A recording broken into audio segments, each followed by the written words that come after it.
ఈ కందతో రెసిపీ చేసుకొని తినడం వల్ల ఎన్ని లాభాలు ఉన్నాయో తెలుసా? హార్ట్ డిసీజెస్ కానీ, బ్రెయిన్కి సంబంధించి కానీ, వెయిట్ పెరగటానికి కానీ, డైజెస్టివ్ సిస్టమ్ కానీ, ఇలా చెప్పుకుంటా పోతే చాలానే ఉన్నాయి. ఒక్కసారి అప్పుడప్పుడు తింటా ఉండండి ఈ కర్రీ కూడా చేసుకుని. రెసిపీ చాలా సింపుల్గా క్లియర్గా మీకు డీటెయిల్గా ఎక్స్ప్లెయిన్ చేశాను, చూసేయండి. ఆ వైట్ వాటర్ ఏంటంటే మజ్జిగలో కొంచెం యాడ్ చేసుకోవాలి, వాటర్లో మజ్జిగ. ఇంకా కట్ చేసిన వెజిటేబుల్ ముక్కలన్నీ దాంట్లో వేసుకొని, ఎందుకంటే కండకి జిగుడు ఎక్కువ. ఇక వాటర్ అంతా కడిగేసుకుని ముక్కలు మామూలు వాటర్లో కొంచెం పసుపు యాడ్ చేసుకుని ఇంకా విజిల్ పెట్టుకోండి. 2 విజిల్స్ చాలు.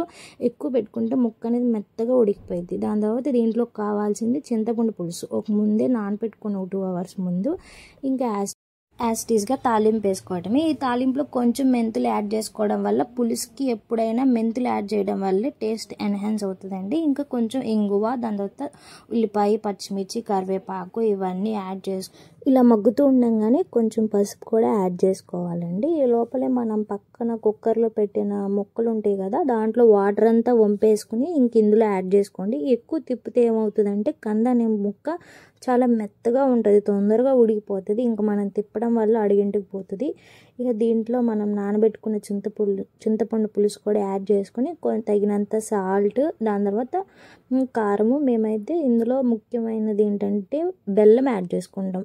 అసలు ఆబ్వియస్లీ మా వైశ్యాస్లో ఈ పులుసులు, చామగడ్డ పులుసు, అడ్డికాయ పులుసు, కంద పులుసు, వీటిలో మెయిన్గా మేము బెల్లం యాడ్ చేసుకుంటాం. దానివల్ల ఈ కర్రీ టేస్ట్ అనేది ఇంకాస్త ఎక్కువ రుచి పెరుగుతుంది. ఈ పులుసు అనేది మేము ఎక్కువ వనభోజనాల్లో వాటిలో తప్పకుండా చేసుకుంటాము. వనభోజనాలు అంటేనే కార్తీక మాసంలో ఈ కంద పులుసు కంపల్సరీగా ఉండాల్సిందే. ఇంకా కాకపోతే ఈ పులుసులో కొంచెం థిక్గా రావాలంటే బియ్యం పిండి వాటర్లో పోసుకొని ఆ వాటర్ దీంట్లో ఒక 2 స్పూన్స్ వేసుకుంటే చాలు. కర్రీ అనేది గట్టిగా థిక్గా వస్తుంది.